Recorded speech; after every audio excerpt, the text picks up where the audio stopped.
And we are here live. It's us. Hi. Hello. Did you have sound for that video? I didn't have sound. I did have sound. Yeah.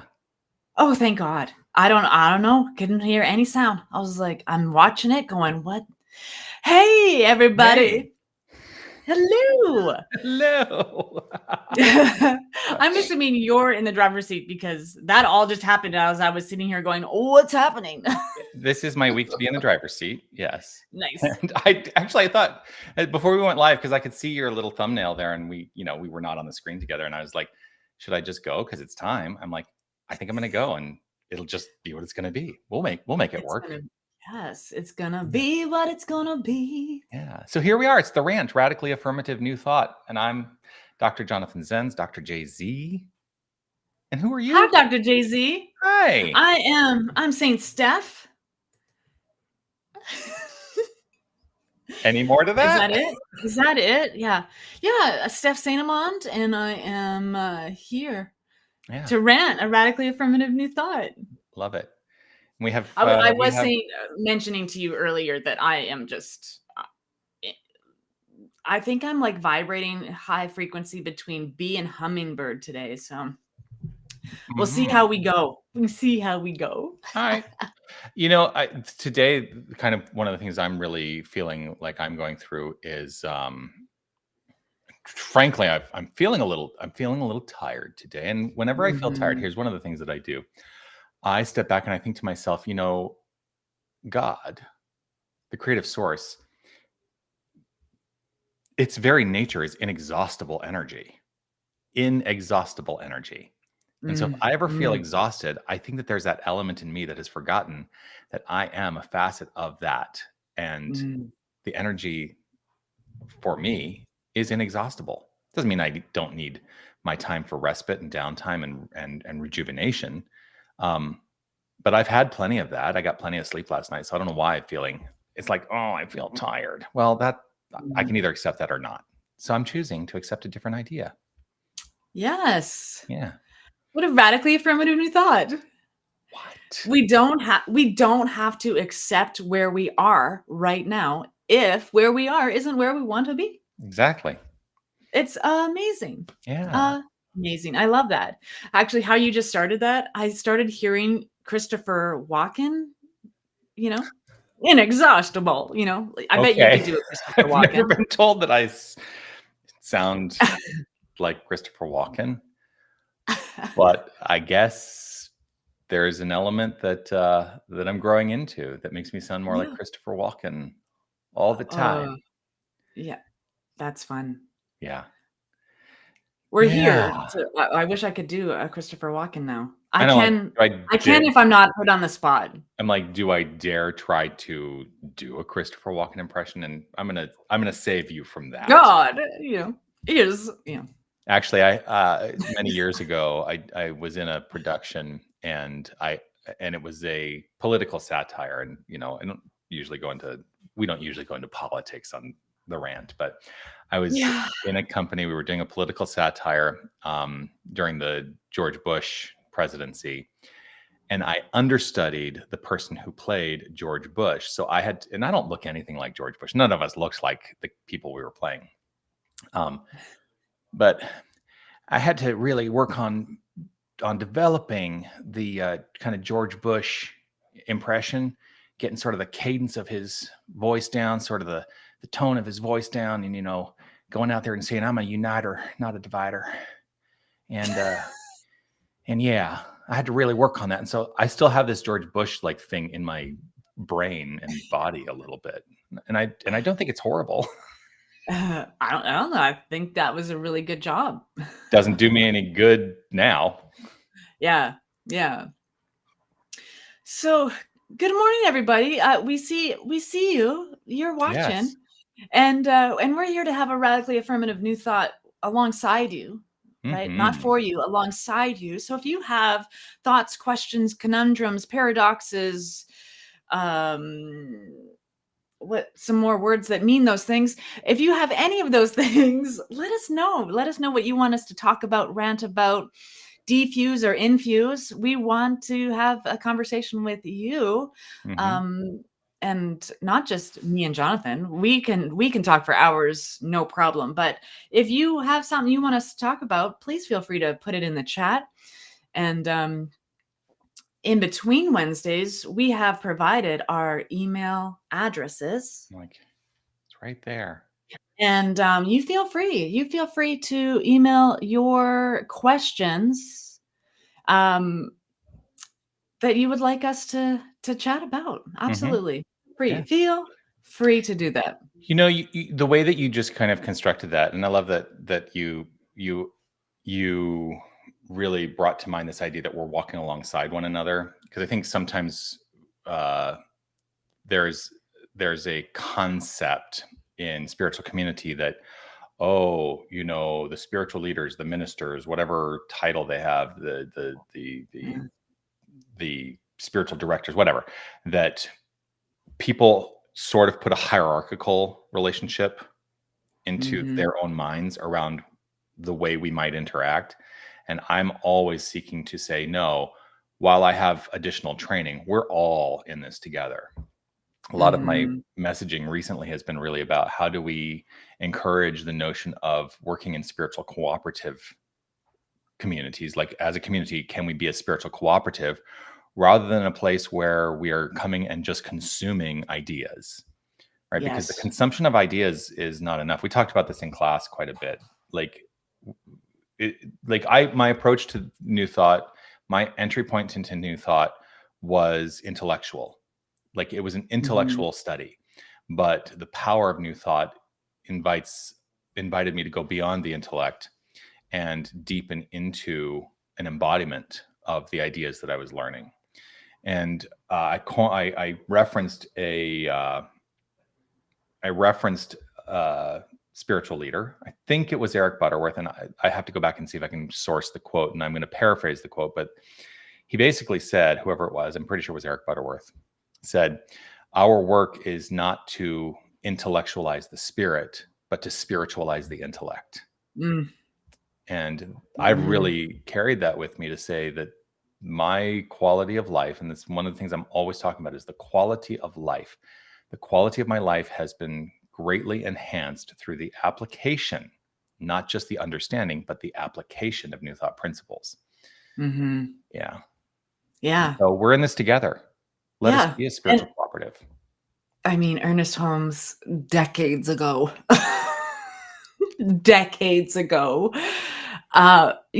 reminded us of that. Like, show me one person. Show me. He's still waiting.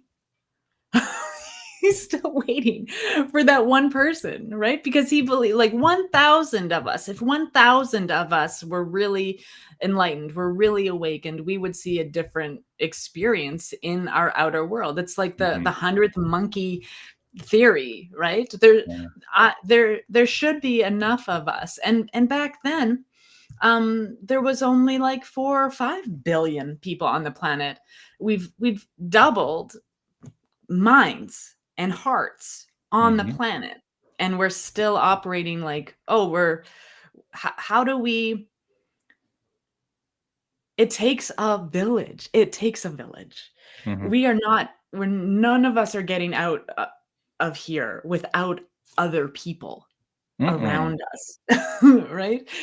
And it's so funny. I make these jokes all the time about, like, I have to come down off the mountain, and then when I come down off the mountain, I bump into people, and so I go back up the mountain. Right? But I am who I am today because I have bumped up against other people who polished and rubbed off all of those things. We are in a holy gem polisher. What are those called? Like a rock tumbler, like a tumbler. A tumbler. Yeah. We are in that, a divine tumbler together. To have this human experience. And Ram Dass said it. I say it all the time. It's a part of One Love's makeup. We are just good people walking each other home. And from birth to death of this physical body, we're in it. And beyond that, we are it. So Yeah.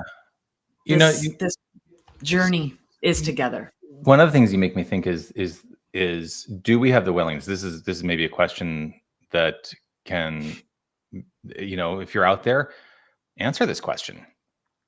Do you have the willingness to perceive everyone you encounter, every relationship you have, as an ally, even if your initial perception is enemy? Because, there are people that I don't care to be around.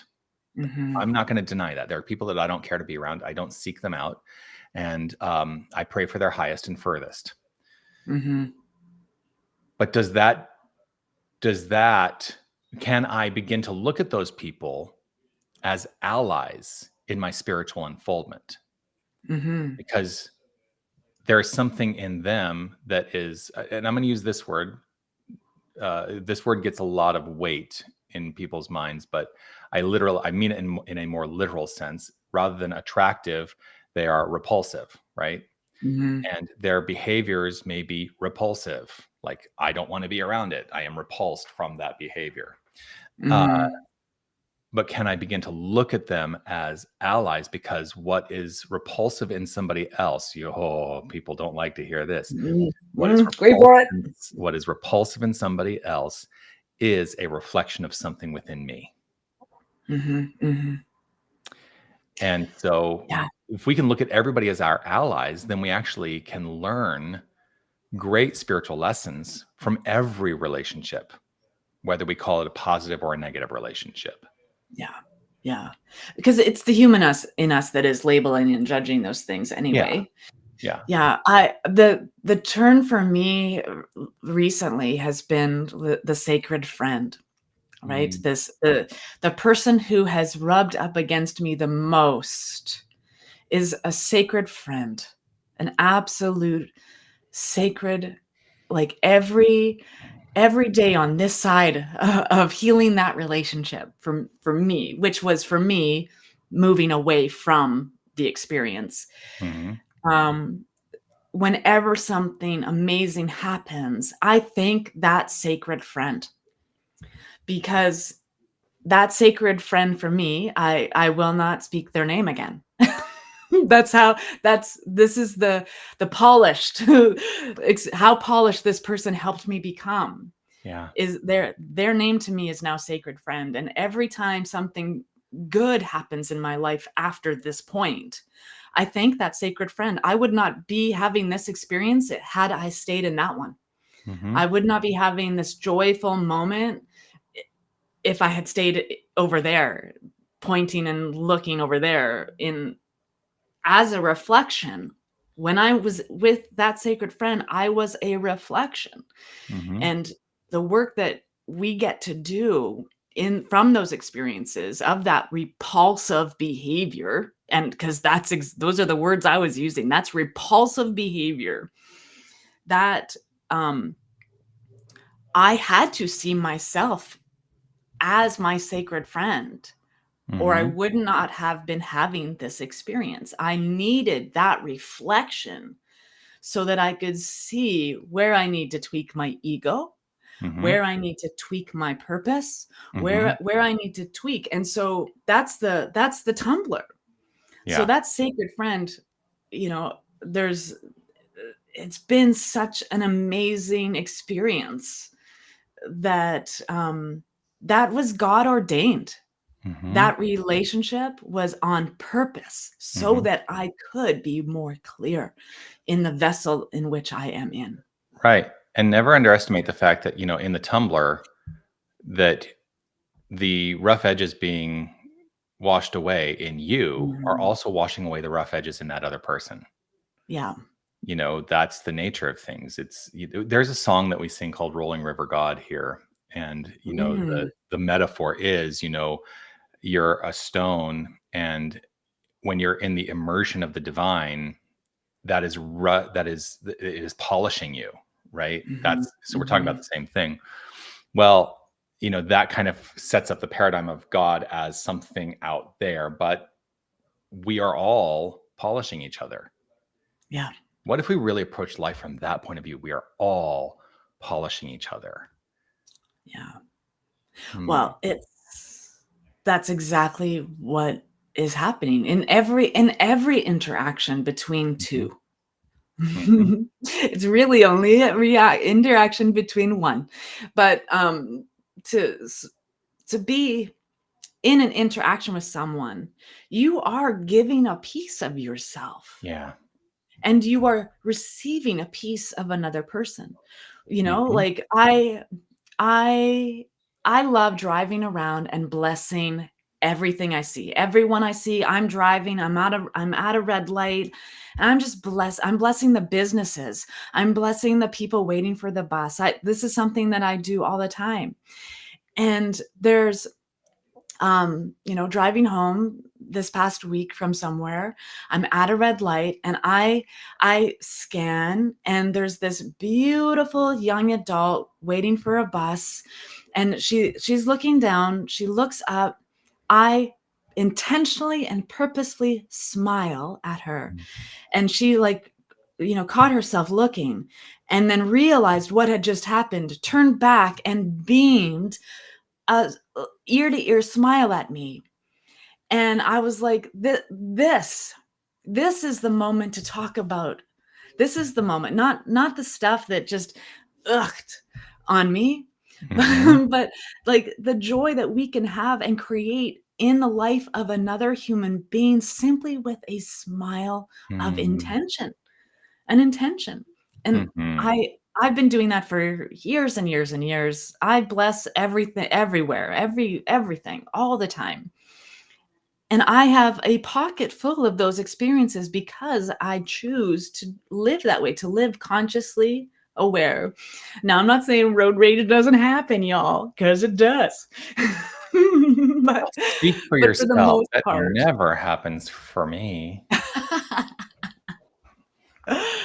Yeah, so, like, we are in choice when Yeah. as we engage with anyone and everyone. I love, like, everyone is a sacred friend. Everyone, I mean, my dad, even in his grumpiest state, when I was a young teenager, I gave my dad I was a handful for my father, because I was opinionated.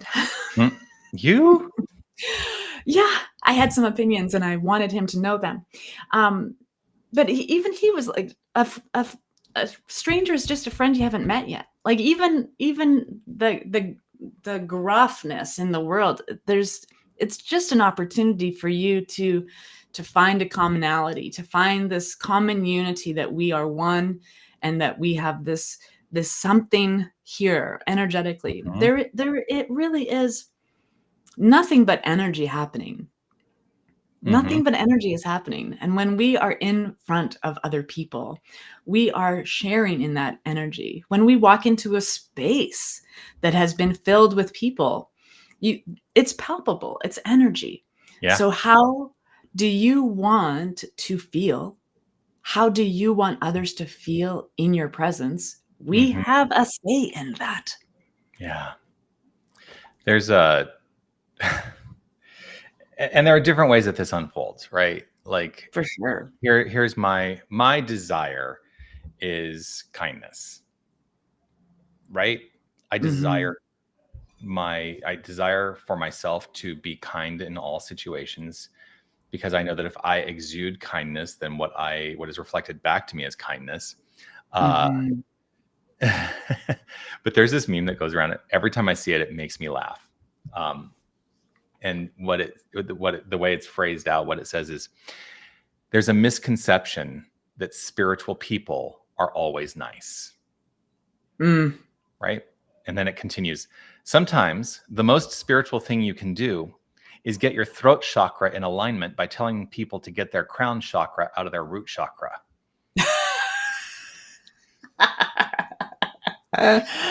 And every Yeah. time I see it, I'm like, would that be the kind thing to do? And in some cases, maybe. Yeah. I mean, it doesn't have to be combative to invite people to get their crown chakra out of their root chakra, but there's a kind way that we can, Mm. engage in that. Yeah, well, for me, there's a difference between nice and kind, Mhm. because nice tends to have that energy for me. People are trying to be nice, and they're not being nice. They just are, they're calling it nice. Oh, I'm being nice. Actually, what I really want from you is honesty. Or what I really am looking for here is kindness is an energetic exchange where I feel cared and supported for. Kindness. Nice is, I don't even know if I can describe the difference for me, but energetically, nice and kind are two different words, two different feelings. There's a lyric, because you know me, it's always me, it's always me with lyrics, especially from musicals, because that's my background, obviously, musical theater. In the musical, Into the Woods, and if you don't know Into the Woods, what I can tell you is there's a character, the witch. It's a fairy tale story, and the witch, towards the end of the show, confronts the characters in the fairy tale, and she sings these lyrics. She says, "You're so nice. You're not good. You're not bad. You're just nice." And then she continues, "I'm not good. I'm not nice. I'm just right. I'm the witch. You're the world. I'm the hitch. I'm what no one believes. I'm the witch. You're all liars and thieves." Anyway, it continues. But that phrase, "You're so nice. You're not good. You're not bad. You're just nice." Yeah. Oftentimes niceness can have a really negative context underneath it. Something to think about. Yeah. So what's happening for you out there? Because nice can sometimes be condescending. I think nice is often condescending. Yeah, I did this nice thing for you. Well, I didn't want it, ask for it, or need it, but thank you. Yeah. Yeah. I struggle with nice. I struggle with nice people. My growing edge, I guess. Find kindness. Find kindness, which is different from niceness. Yeah. Niceness, I think, if I were to distill it down, niceness for me feels very surface, where kindness is really a heart-centered experience. Yeah, that's a good way. Yeah. That's a good way. Yeah. We are 23 minutes in, and we have not heard from anyone yet. Yeah. Usually we are chatty. Yeah. Where are you guys at today? Yeah. Are you being nice? Let's not cast aspersions of niceness. Throw something in the chat. Let us know you're here. What's on your mind today? What do you want us to talk about? Like Steph said, we can talk. We're good at we can that. talk we can talk like nobody's watching. Yes, we can. Because we can chat. Okay, I'm going to put you on the spot. Oh, great. Because the last 2 days of class, so I'm changing the subject a little bit. The last 2 days of class, there is a quotation that has been prevalent in some of the discussions in my classes. It was written by Ernest Holmes. It comes from the seminar lectures. And in the seminar lectures, Ernest Holmes offered this. He said, "The perception of wholeness is the consciousness of healing." And in some ways, there's a part of me that wants to say, "Okay, Steph, go." The perception of wholeness is the consciousness of healing. What does that mean to you? The perception of wholeness is the consciousness of healing. Direct quote from Ernest Holmes.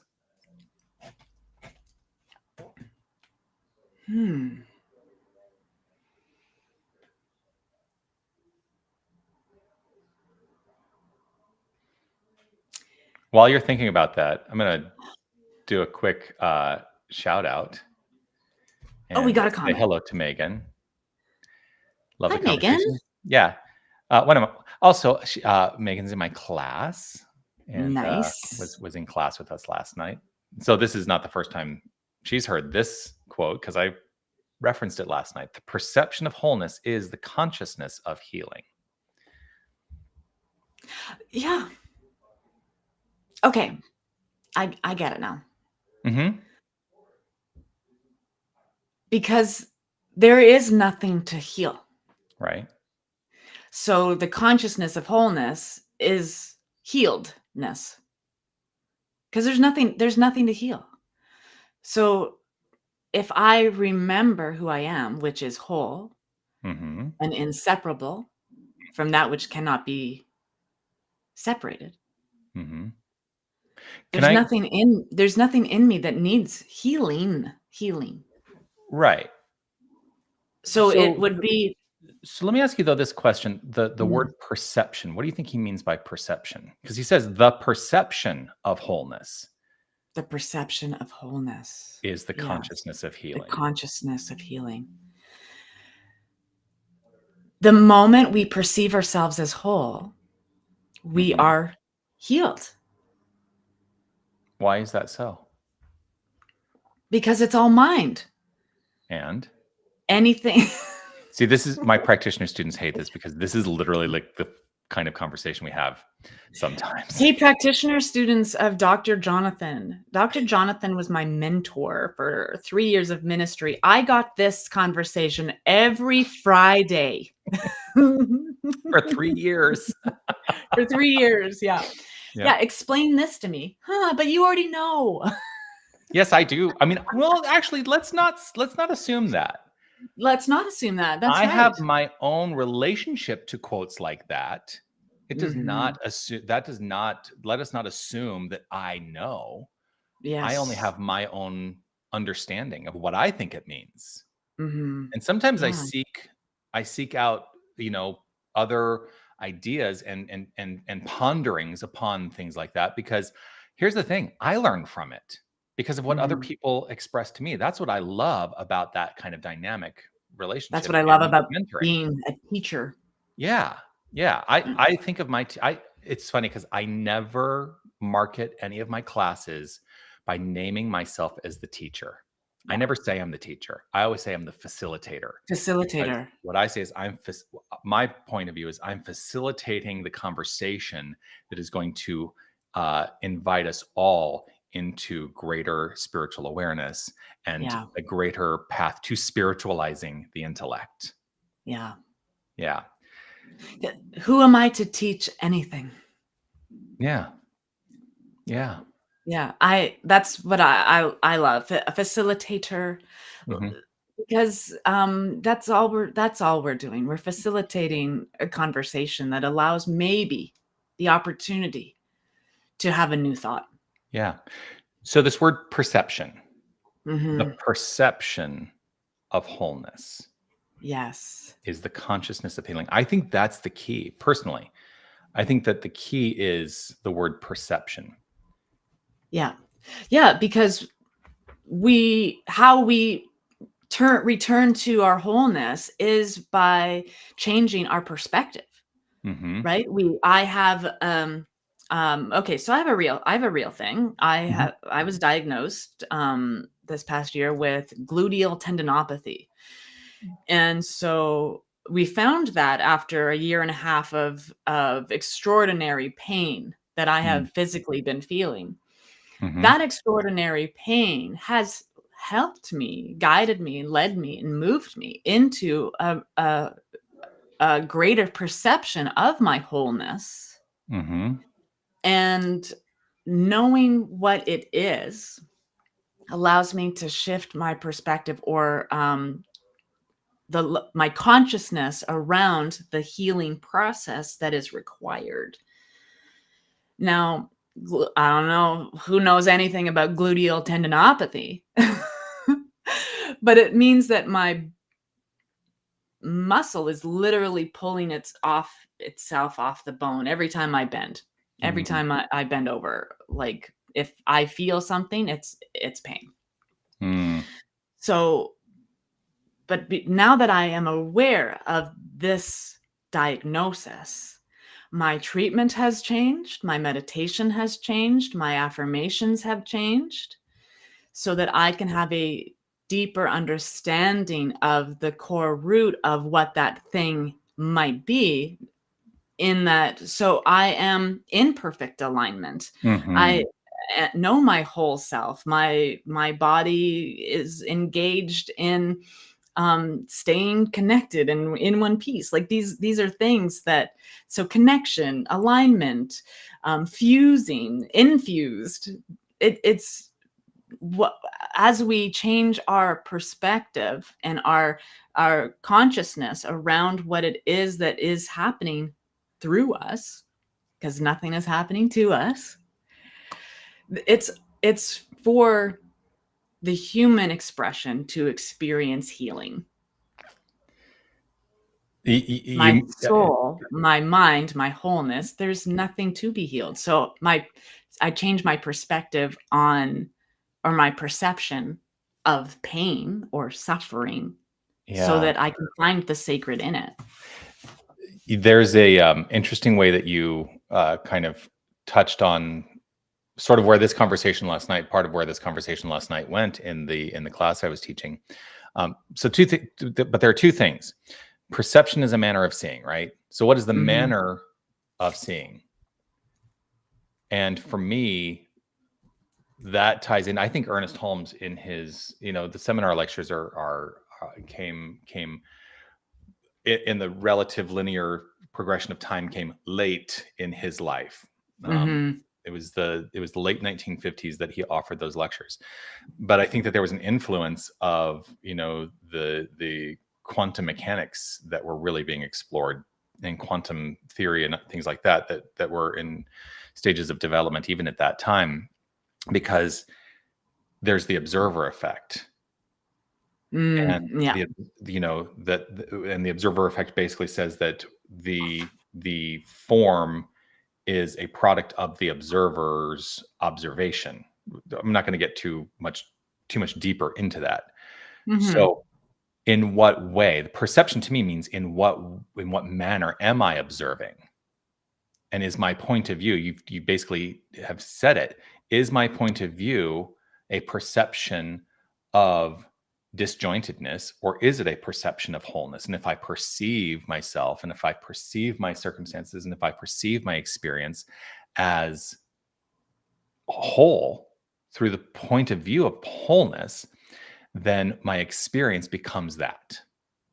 But you also said something, life is not happening to me, life is happening through me. And we talked about the 4 kingdoms of consciousness last night. And this was articulated by Michael Beckwith. That's at least how I understand it.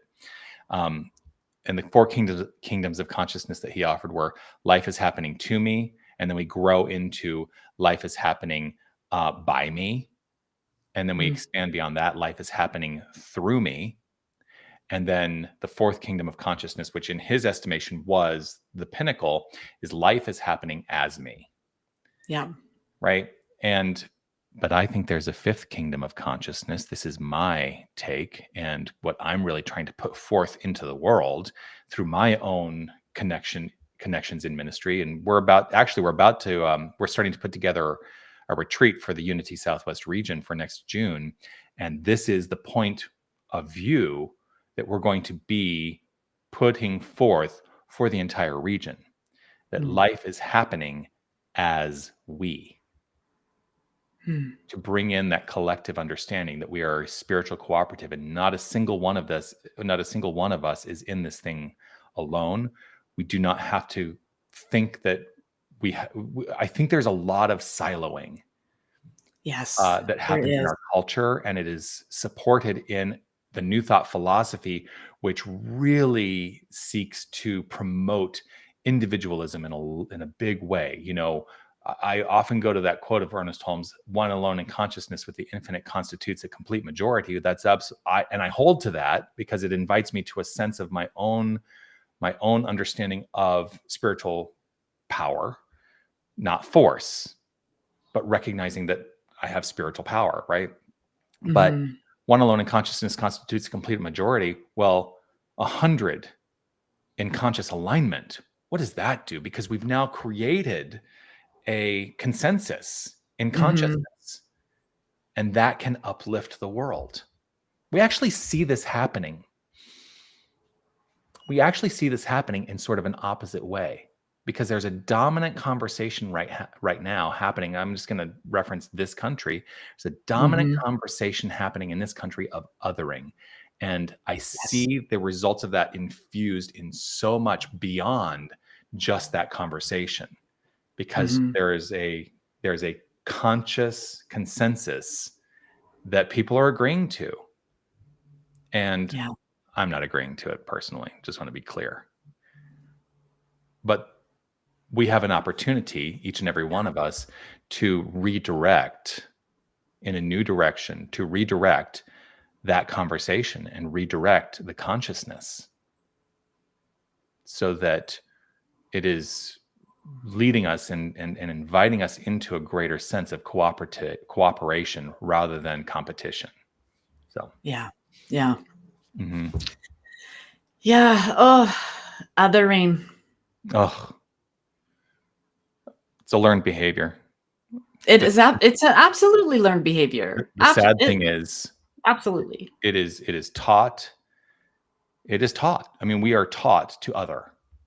We're taught to perceive differences. What if we were taught to perceive only from the perception of wholeness?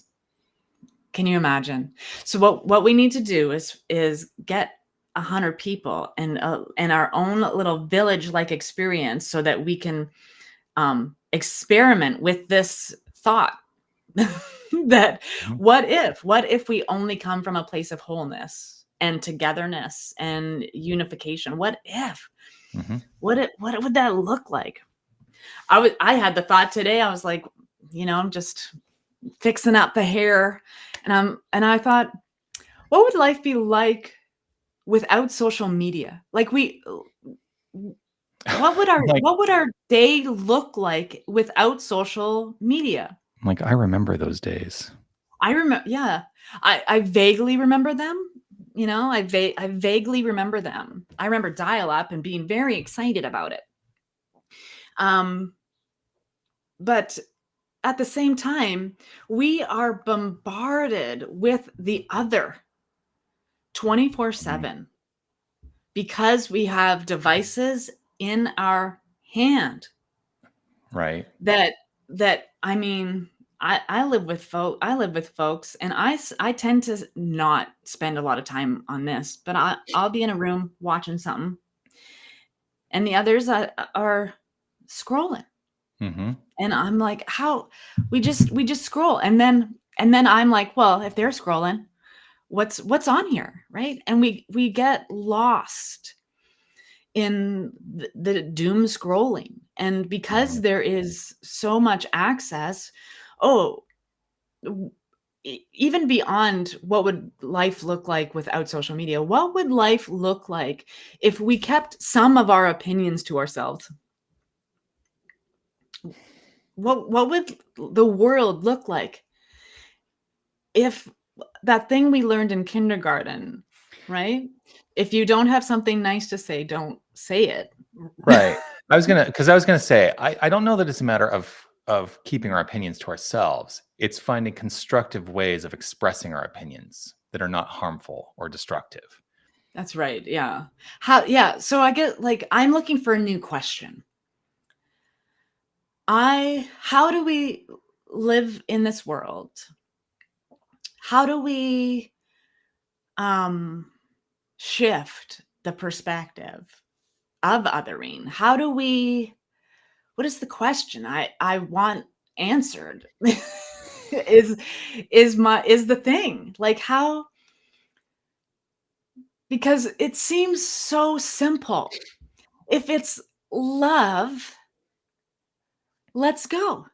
If it's going to harm yourself or another person, don't do it. Don't say it. Don't do it. If it's going to harm. So how do we live without harming others or ourselves? Is there a deeper question I'm supposed to be asking in meditation? Because what is mine to do in that is simple: to be love, like to just follow this craving and longing I have for a loving, healthy society. So I live from that place. How can I support other people or ask the better question, Mm-hmm. so that others are choosing love too, instead of choosing what we are seeing out in the world. So, in line with the questions that you've just posed, I would love for anybody who's online to kind of answer those questions, throw your answers into the chat in terms of how you would do that. Because I think you've just asked some really important questions. Fundamentally, how do I be love? How do I be love? I think that is a really profound question. And if we could all spend some time really focusing our lives on how do I be love, what flows forth from that for us? What becomes ours to do? And I think even more, because the doing is always the out picturing of the being. So what is ours to do actually is also a question of what is ours to be. Yeah. What is ours to be? Mm-hmm. Yeah. Mm-hmm. To be honest, it's so funny because Unity of Tucson is saying good morning on Facebook. I wonder if this might be my good friend and assistant, Sherry. But good morning. Grateful to see you. Good morning. Good morning. Yeah. How do I be love? How do I be love? Well, I be loving. Mm-hmm. How do I be Here loving? we go. Yeah. How do I be loving? I found that living by example helps the frequency spread. Yes. Absolutely. I agree. Yeah. When I try to tell others how to live, it creates polarity and stasis. Yes, absolutely. I think one of the great benefits of the mystics of the world is not that they weren't here to although they had opinions about how we might do this and they expressed those opinions. The great benefit of the great mystics of the world is they lived by example. Yeah. And that is how they became profound spiritual leaders. Mm-hmm. Mm-hmm. Yeah. Yeah. And I mean, that's my goal, is to be the example. Yeah. Be the example. That's my goal. There's still days, and so I feel sometimes like no matter how awake I feel or how enlightened I have become, I can still wake up on the wrong side of the bed even. Like nothing has to happen other than my eyes open for me to be in a mood. And so that's my journey right now. Like that, as much as because the goal has always been to be as loving, to be love as much, or conscious. My word is conscious. To be conscious as possible, as much of the day as possible, as much of the week as possible, and to lay my head down at the end of the day and not beat myself up for the parts where I didn't. Yeah. Right.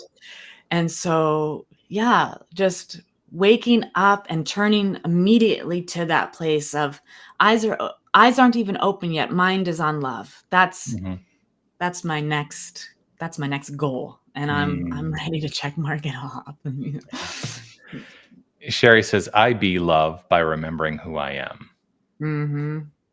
And that's we utilize that phrase as part of our mission here at Unity of Tucson, remember who you are. And yes, it is a borrowed phrase from my mentor in ministry. And he very kindly said, yes, of course, use it, because I think fundamentally love only, forgive everything, remember who you are. If we have a willingness to commit ourselves to those principles and live from the point of view of those paradigms, we do become change makers in this world. Yeah. But be love by remembering who you are. And so let me ask you, Steph, who do you think you are? Has anyone ever asked, who do you think you are? Well, what would be a truthful answer? I'm God. Nice to meet you. Right? I am the fullness. I am divinity expressed. I'm the fullness of me is divine. Yeah. I'm a unique and unrepeatable expression of that which has come first. And so I am nothing but that thing. And so it is. Yeah. And yet I wake up grumpy sometimes. Me too. I reference, you are just intuiting last night's class because I talked about that, because we talked a lot about feeling tone. And I said, if you think that you are overrun by your feelings, number one, if that's what your belief is, then you are overrun by your feelings. But perhaps shift the idea to recognize that we are the cause. And so our feelings are within our command. We have capacity to address our feelings. So if I wake up on the wrong side of the bed, the first question I'm going to ask myself is, do I want this feeling to continue, or am I willing to step into a different feeling? And it takes work. I'm not going to deny it takes work. Yeah. But I know that I have the capacity to shift the feeling to know that I am the outpicturing of love. Yes. And that can change my waking up on the wrong side of the bed profoundly to how I will choose to be and what I will choose to do with my day. But it's about really addressing the feeling tone. Mm-hmm. Yeah.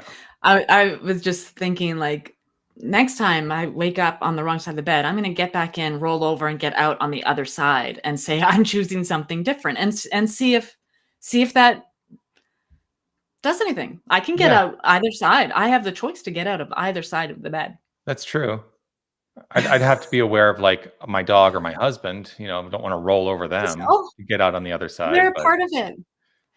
But then, you know what? Then it becomes a game that Marcus will start playing with you, and it'll be like, so then you're just like rolling over joy beams and getting on the other side, having a new experience. Yeah. Right? Yes. Yeah. Yeah. Oh. My Danny, my little cockachon, yeah, my little puppy, she is now not sleeping in her kennel in the bedroom. It's the door's open for her. The kennel door's open for her. So she is now sleeping on the bed at my feet. And every morning we were concerned about getting up throughout the night, or making messes or getting into things, but she's like so glued to us on the bed that everything is just so lovely. And then in the morning she just comes and stands on my back, or like pats me like it's time now. And so it's easier to get out of bed on the right side when your puppy is like wants some cuddles before you both get out of bed. She wants to have a cuddle, and then so it should be easier to get out of bed now on the right side of it when there's puppy cuddles included. Yeah. I think also, there are also tools that we can utilize. Okay, so I wasn't going to do this, but I'm going to. If I ever find myself, let's say, waking up on the wrong side of the bed. Oh, it actually opened right up to it. If I ever find myself waking up on the wrong side of the bed, one of the things that I might do is, hold on, I want to see if I can, it may not allow me to do this. I have to update settings with Restream to do this. So what I'm going to do is figure out a different way. I will find things in my environment that invite a reframed idea, right? Yeah. To invite a reframed idea. One of those things, and I'm going to see if I can do this, and people are probably, I'm just going to assume that people are sick of me showing this, but I'm going to show it anyway, if I can get to it. Yeah, I'm not going to claim that sickness. Right? Let's see. Did I put it on my desktop? Is it there? Dun, dun, dun, dun. Dun, dun, da, da, da, da, da. Nope, not that one. Not that one. Not that one. Not that one. Okay, it's. I think it's in the middle of uploading or downloading on my desktop, and then I have to upload it to thing. Maybe I'll kind of hold off and let it be the way that we end today, because it's something that just elicits absolute joy in me. Mm-hmm. There's just absolute joy for me when I utilize this tool. And you'll see why, I think. Yeah. Yeah. And Sherry agrees with me. You can show me what I think you are going to show at any time. I Yeah. think Sherry, Sherry's Show like, it. I think I know what he's gonna do. I think I know what he's gonna show. Yeah, but I need to. I wasn't prepared for this, so I'm gotta wait just a Well, moment. anything that brings you joy is going to bring the world joy because there's only one. That I will accept. Yes. Yes. And joy is worth sharing for sure. I think it will. There we go. Here we go. Here we go. So that's Marcus.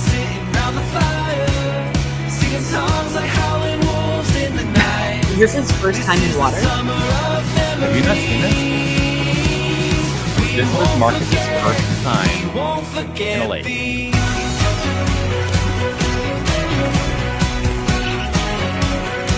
And if I'm ever feeling blue, I'm ever feeling down, I just go watch this video.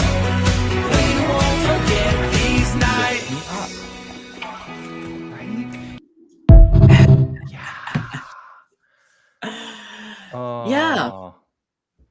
Yeah. Yeah.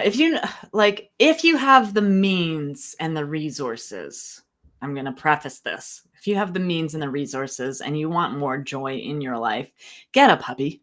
Yeah. There are humane societies and adoption places, centers all over this beautiful world waiting that has a puppy with your name on it. Yeah. But please also make sure you have the means and the resources. Yes. And know that it is work, but boy, is it worth it. It is work, especially if you get a puppy. The benefit outweighs the work. We just celebrated our gotcha day this past week, which is, your gotcha day is the day that you bring your fur baby home. And so we got Marcus a year and a few days ago. We got to bring him home. And so anyway. Yeah. Yep. Danny's 2 now.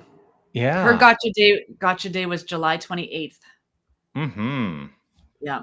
You remember the gotcha days. Thank you. Yeah, he is a happy dog. We love him. We love him dearly. Mm-hmm. So I think we've reached the time. Yeah, I think we're doing good. When we start talking more about our dogs, then we're probably pretty good. Yeah. Yeah. It's always a delight, Steph, to share this time with you and to share this time with everyone. So grateful for everyone's participation and presence today.